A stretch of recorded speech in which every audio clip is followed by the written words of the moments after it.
while we were like in the process of buying it, and it was like a few houses down, and he would just pop on over and like tell us stuff about the house. The neighbor, right? It's always the neighbor. And we really liked it. It was really nice to just know what was going on with the house, even if there were issues. The Den, powered by the Lyons Group, a show dedicated to exploring hot topics in real estate, local happenings, and industry trends. We're a small team of professionals approaching $400 million in sales and nearly 2,000 local transactions. You're listening to time-tested experts and industry leaders. Here's a refreshing look at real estate happenings and more. Welcome to The Den.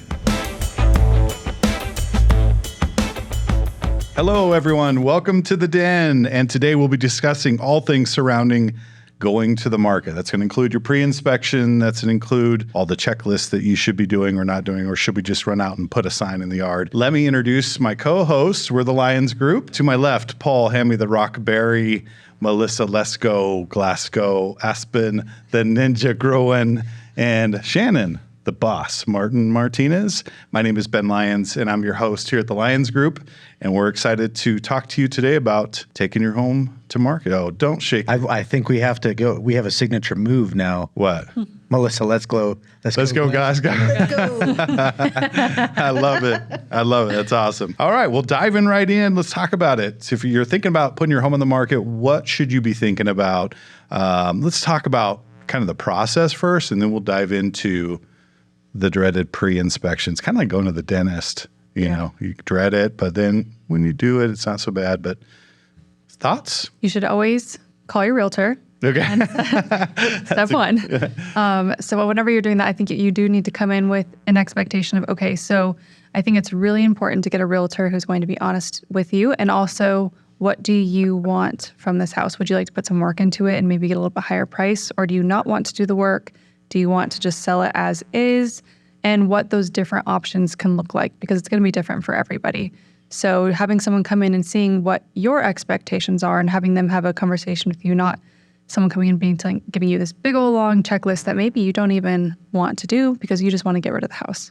Yep. So seeing what you want, I think, is step one. Yeah, you're really figuring out your personal strategy, right? Because, I mean, everyone has their own. Some people are like, look, I was left this house in inheritance. I don't want to touch it. Let's just get it on the market. And other people are like, no, I'm going to polish the product here. And before we go to market, try to get as much money as possible. Shannon, what are your thoughts as far as getting ready for market?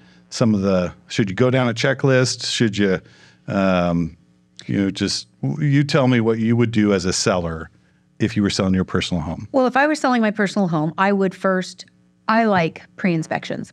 I like knowing what needs to be done because I don't like surprises at the end. So for me, I think a pre-inspection is a good idea. It may not be a right fit for everyone. As you said, identify what your needs are. If you're wanting to maximize your equity in your house and you want to get everything out of it, I would recommend taking care of all the maintenance issues that you know about. I would recommend tidying it up as the best that you can. One thing I think that's really overlooked whenever houses go to market is people's first impression, curb appeal. And so, a lot of times you get to the house, people will drive by and just say, no. Yep. Yeah. And you don't want that, or we get to the door. The worst thing is you get to the door for a showing and you realize that, their lock sticks. Their key doesn't work properly. You got to get it just right and wiggle it a little bit. And they've given you all the instructions on how to do that. That's a terrible first impression. Yep. Sure. Terrible first impression to come up and the door has peeling paint. It's small things, but to tighten the lock on your door, put a fresh coat of paint up there, maybe sweep up all the cobwebs and things like that out of your entryway. That's the first impression that they're going to get that sets the tone for them even coming through the door. Pull the weeds. Yeah. No matter what, you got to clean. Yeah. Clean houses cannot be understated. Right. It doesn't really matter. That's what they're going to be focused on. Absolutely.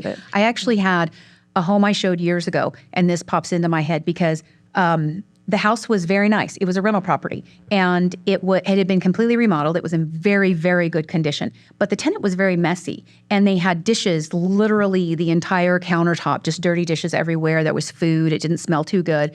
And we walked in, and the buyer said, this house just looks like a lot of work to me. And I walked in and thought, wow, this is move-in ready once the tenant gets out. Yeah. Yeah. But his impression was there's so much work to do here. And really, once the tenant was gone, there was no work to do there. But he couldn't see past that. Yeah. So that stuff is very important to do before you ever even think about putting a for sale sign in your yard. Yeah, it's those little things that people just can't get past, right? Yeah. I mean, they look at that like you're saying, it may be a perfectly good home and no deferred maintenance, but if it's just messy or dirty, Right. then you've got some problems. You know, I have to say, I admit it, I am a queen of clutter.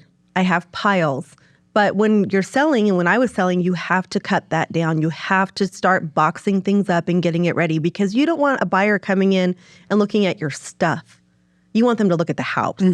So I think that's really important. That's really one of the first steps. They do get to listing your distracted home. very easily. They do. Yeah. And if it's a house that you're living in, yes, you're going to live in it, but you need to cut back a lot of the distractions. Yeah. So Well, those distractions, I think you start at your list price, and then every distraction that you find, that price goes down. yes. Yeah. I mean, even if it's nothing, even if it's like you moving your stuff out, nope, that's $5,000. Yeah. Yeah. You know, I've told people, if your baseboards are dirty, people see that. Well, I've got to redo all that. There's money off. You know? Yeah. If I've got dirty dishes, now I've got to work on the kitchen. So they think kitchen, they think baseboards. Now you're $20,000 under the price. Yeah. And it's just cleaning. Yeah. Right. It's incredible. It's nothing that they're going to actually buy from you. So the biggest thing we haven't mentioned yet is cleaning up after the animals. Yeah. Because as soon as you go out to the backyard Yeah. and you have a nice backyard, but there's, landmines everywhere. Yeah. Yep. All of a sudden, somebody's the going dance. I don't know about this. Yeah. Yeah. If you can't walk back there freely, then people are going to be turned away. Yeah. Yeah. Yeah, that's a great point. Well, and I want to parlay off what you just said about the cleaning component. I have this conversation with sellers. In fact, I just had one a month ago that I talked with a seller, and going into their home, they've been there for 30 plus years. I mean, they just have accumulated stuff. And we started talking about staging, which is a whole nother episode. We can talk about staging, but let's talk about it a little bit right now. As you're going through, you're going to be moving, that's the whole point. You're moving out of your home anyways. So you're going to be doing this regardless, and you're packing things up, you're thinning things out. I would challenge you as a seller to stand back and take a picture on your phone of a room and realize how cluttered it looks in a photo. So we talk about that. And as we're going through the list, I help them kind of prioritize. Here's are the things that you need to do first. And at some point down the list, they just go, okay, I've done enough. It's really rare that a seller makes it all the way through. If they do, kudos, congratulations. But I just tell them to help them get further down that list is, look, as you're doing this, pay yourself mentally $50 an hour or $100 an hour, depending on the situation. Because as you're cleaning up, if you take 20 hours and clean up at $100 an hour, that's $2,000, right? You can see the value swing between $2,000 like this in a home, Yeah. if it's clean versus not. So $100 conservatively an hour, pay yourself mentally, and it helps you, drive down that list. Yeah. So other thoughts there, Melissa? I mean, I think we're hitting all of it. Our buyers tend to look at things immediately that really don't have anything to do with buying the house. So the fewer distractions that you can have when you're selling your home, the better. Including, real personal items as well. Okay, you're nice and clean, you don't have clutter, but you've got a bunch of personal information on the wall, stuff like that. Maybe that's something that you don't want everybody to know. Go ahead and take that down too. Yeah. Because there will be literal strangers coming into your home. Yeah. Do you guys recommend your sellers pull Yes. personal photos down? Well, I think I'm a little bit different. I like to have sellers keep the house looking lived in. If you have just a blank slate, then it's hard to say, where does the couch fit? Where does, Right.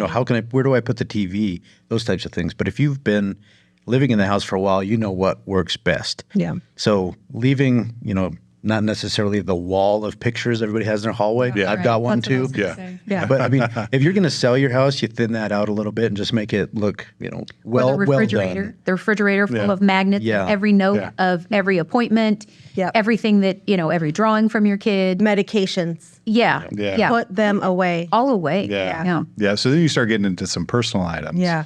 But for me, I have the conversation and I say, if you're going to be, selling this, think about HGTV. Like it'll feel super stark to you as a seller. And then once we take the photos, because we're really focusing on the photos at that point, let's get the photos dialed in. Let's make sure they look clean, they look right. And then you can put your toaster back out, right? You can put your coffee pot. To your point, it'll feel lived in when they come and see it. But the whole point of doing the pictures right, the marketing right, is to make sure that those pictures are on point. What are your thoughts here, Aspen? Kind of opposite from Melissa. We are like anti-clutter in our house. We do not have family pictures up. I have one picture of each of my kids on a dresser, and that is it. So whenever I used to walk into houses before I got into real estate, it was very distracting for me. It felt like the walls were just like coming in because there was just so much stuff. And I do have, collages. I know Paul had shown my house before, but I have like a big wall of like concert posters that we have framed. So I do have, I would consider like a lot of things in my house, but clutter for me personally, that's what I focus on. So I like when appliances are put away. I like when things are nice and clean and tidy. I do look at baseboards and things like that.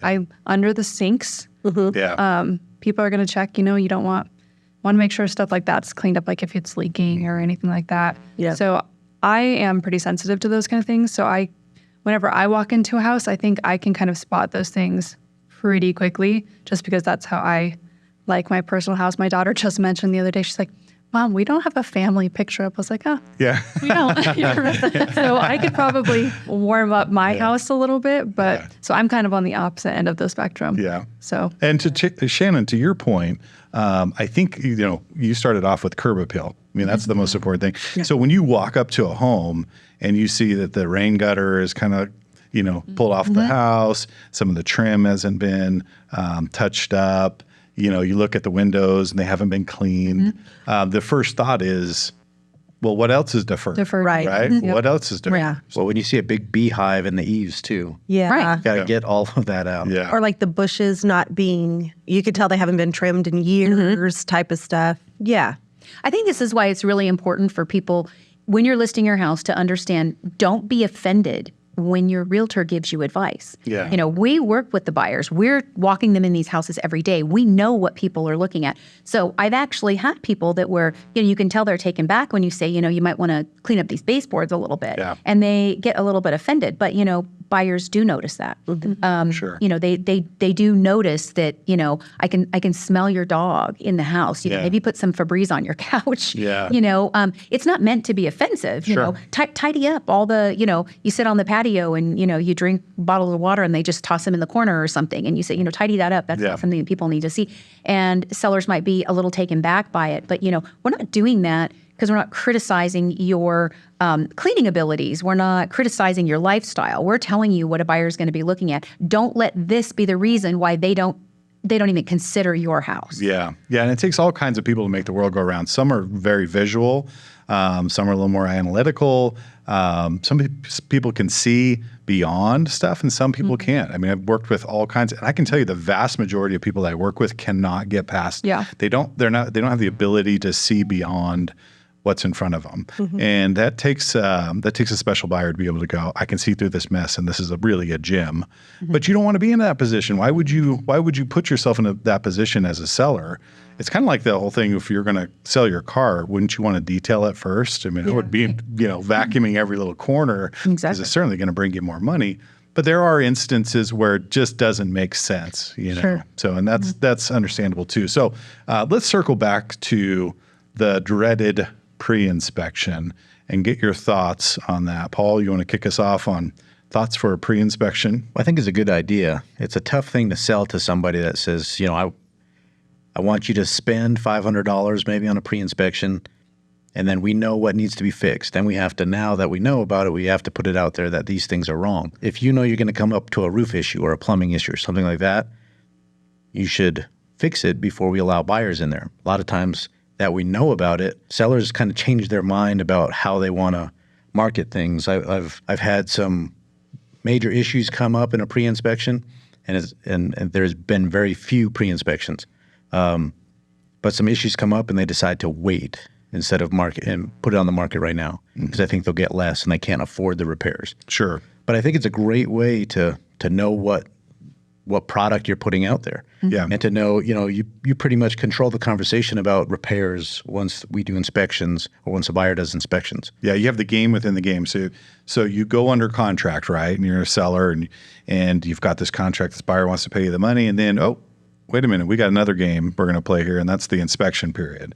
And they're going to get their inspector to come out. They're going to, nitpick the home. Of course, that's their job. And then the buyer is going to take that and go, okay, let me get some of my contractors out or people that I want to come out and look at the roof and look at the plumbing and the electrical. So there's the game within the game. The pre-inspect almost removes that to some degree and sets you apart in the market. But the caveat to that is now you're discovering, right? So once you know something that would adversely affect a buyer's decision to purchase your property, you have to disclose that. And as a realtor, we have to disclose that, right? Right. So talk about the pros and cons of that a little bit, Melissa. What are your thoughts there? It's great to know what's going on in your home because just like as we're living in our homes, that's not a big deal. We'll turn our blind eyes to certain things and it might really not be a big deal. But if you know that, hey, this is something I really do need to address, whether it be today or if I don't sell the house in, a year or whatever, you have to know what's going on in your home. It's part of owning a home. You can't it's not sunshine and rainbows every day, right? Sure. Things happen. A home is like I tell people it's almost like a living creature because you have to maintain it. So knowing what's going on, if you know that, okay, that roof, there's an active leak, get it repaired now. So when your buyer comes in, they're not asking for an entire new roof because it doesn't need to be replaced. It just needs to be fixed. Sure. And knowledge is power. I really do feel so. Some people are maybe afraid that they have to disclose things, but it's actually to your benefit. If you know what's going on and you disclose it, you're going to know how to cross that bridge when it comes up. Excellent point. Aspen? I agree. I think it's a positive thing. I think anytime you're coming, I think people are always like, oh, well, but then I have to tell people. Well, yes. Yeah, you do. And that's a good thing because then you're being upfront and honest with any issues that may arise and you're not being sneaky about anything. Not that you're probably intentionally. I think it's more the fear of like, well, what if something huge comes up? If you're living in the house, odds of something just absolutely, the roof is going to cave in. Yeah. You're going to know. Yeah. Right. So I don't think you need to be worried about anything too big popping up on these. It might just be little issues. And then you can also say, this is what popped up. We fixed these things. We did not fix these things. Yeah. And then just be upfront with everybody. I know my second home I bought was pre-inspected and we just didn't even object to anything because we knew what we were getting when we came into it. So, and the owner was great and he was very upfront with everything. And I was actually staying at my parents' while we were like in the process of buying it. And it was like a few houses down and he would just pop on over and like tell us stuff about the house. The neighbor, right? It's always the neighbor. And we really liked it. It was really nice to just know what was going on with the house, even if there were issues. Yeah. It was okay because everything can be addressed, but you don't want to move into somewhere and find a roof leak that's just been hidden or something like that. Right. So inspections are very important. If you know there's plumbing issues, or the seller knew there was plumbing issues because they had, the plumber come out twice a year to fix it, but you didn't tell somebody. Sure. And when they bought the house, now all of a sudden they've got these issues and they just happen to call the same plumber. Yeah. Oh yeah, we got there a couple times a year. Sure. What? Yeah. That could have been something they could have negotiated. Or maybe it would have swayed like, oh, we can't afford a big project right off the bat. Yeah. Yeah, and to Paul's point, I mean, that's the fear for a lot of buyers. Yeah. I'm sorry, a lot of sellers that they say, I can't afford to fix this, Yeah. right? We got a problem here. The plumbing's going downhill. Maybe the roof needs some attention. I just don't have the money. Well, you can account for that with allowances. Yeah. I think the most important thing is that you're transparent and upfront about issues that you're aware of. In fact, I have one up right now that's coming on the market here in the next month that had a little bit of settling. And we're going through and we're cleaning up all the sheetrock and all the cracks. But before we did that, we had a structural engineer come out and take his own pictures and do his own report so we can hand that over to a buyer. And there's no issues down the road. So from a seller's perspective, it's almost like playing safe to get a pre-inspect because you can, not only does it differentiate you in the market because there's not a lot of sellers that do it, right?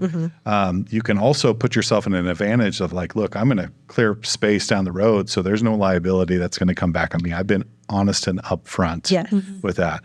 Talk to me about pre-inspections and liability, Shannon, in the sense that if someone hands me a pre-inspection, I'm a buyer, what should I be aware of in that regard? That just because they gave you the inspection, you don't own it, and you have no accountability to anybody that did that. So one of the biggest issues that we come across is a buyer may do a home inspection and the seller received that home inspection. Now the deal has fallen through. A second buyer comes up and they say, well, this is what I know about the house. And that's good because you want to know what they know about the house and what's already been discovered.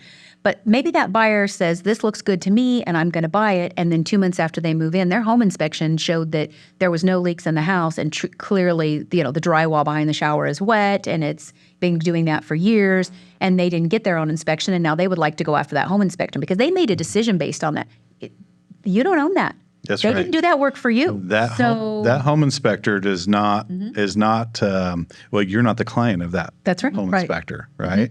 So I think there is, in that regard, buyer beware to some degree. Now, Aspen, in your situation where you were handed a report, you're in the business, you understand things. You probably did some more due diligence beyond just that report, but you were very aware, like this home inspector owes me nothing. Right?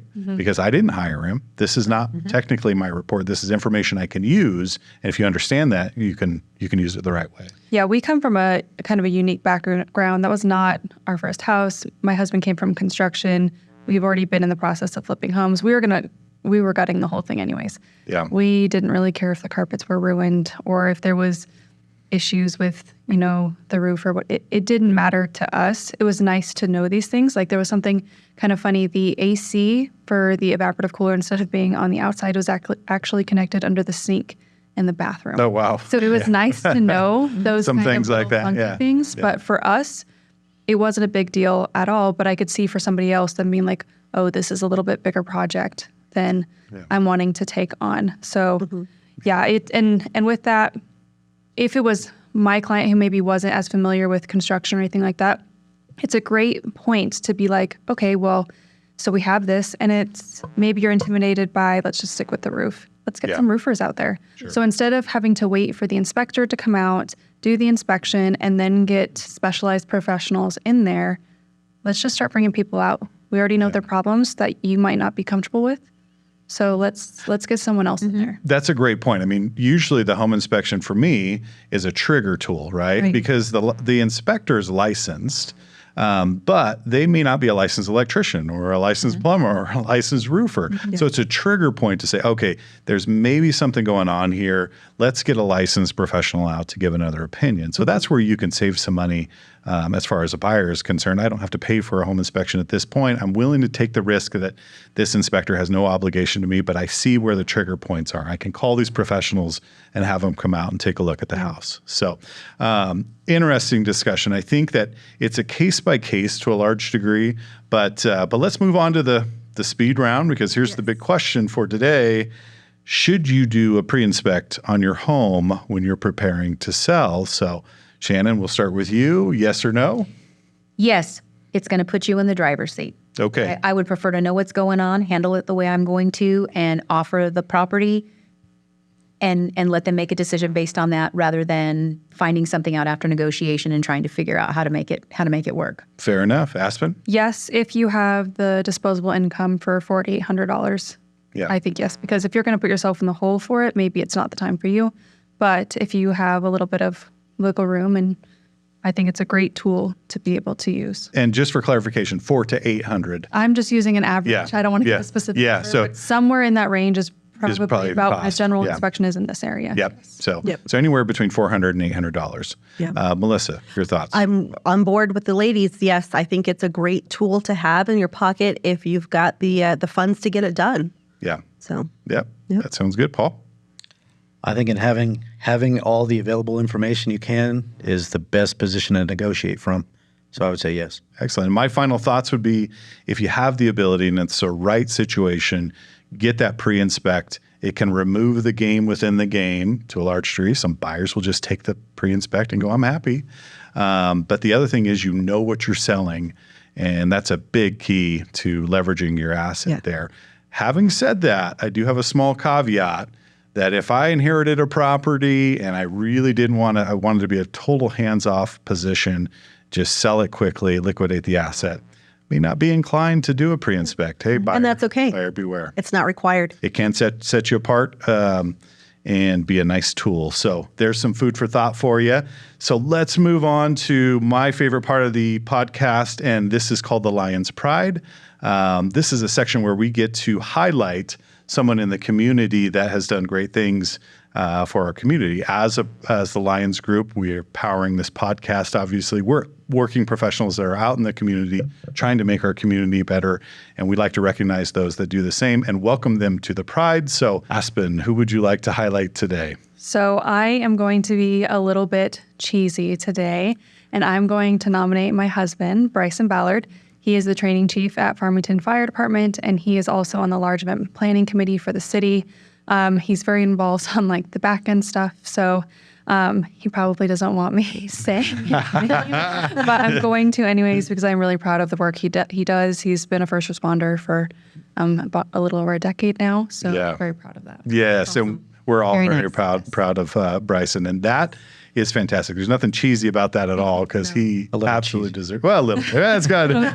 No, not at all. Bryson absolutely deserves that, and he's done a lot of great things. And he's really humble. Like he's not out there like beating the drum, saying "Look at me," which is cool. We love that. So Aspen, thank you for that. Bryson, if you hear us, we just know that we see you. We appreciate all the efforts that you've done in this community. Keep doing it, man. Keep taking those steps and making our community a better place to live. So thank you so much. Now, next episode, we're going to have a fun one, an interesting one. But before I get to that, if you like these episodes, please subscribe to our YouTube channel. Go to our Facebook group, the Lyons Group Four Corners, and hit the like button there, and you'll keep up on all the happenings.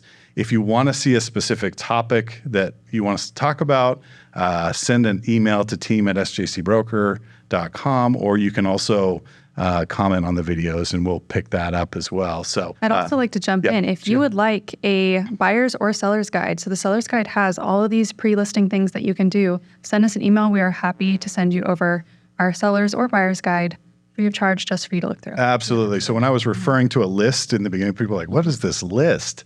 Hey, there's the list right there. So We have one. we will send that to you for free. Just reach out to us. Go to sjcbroker.com. You can get all of our contact information. And next episode, this is going to be a fun one.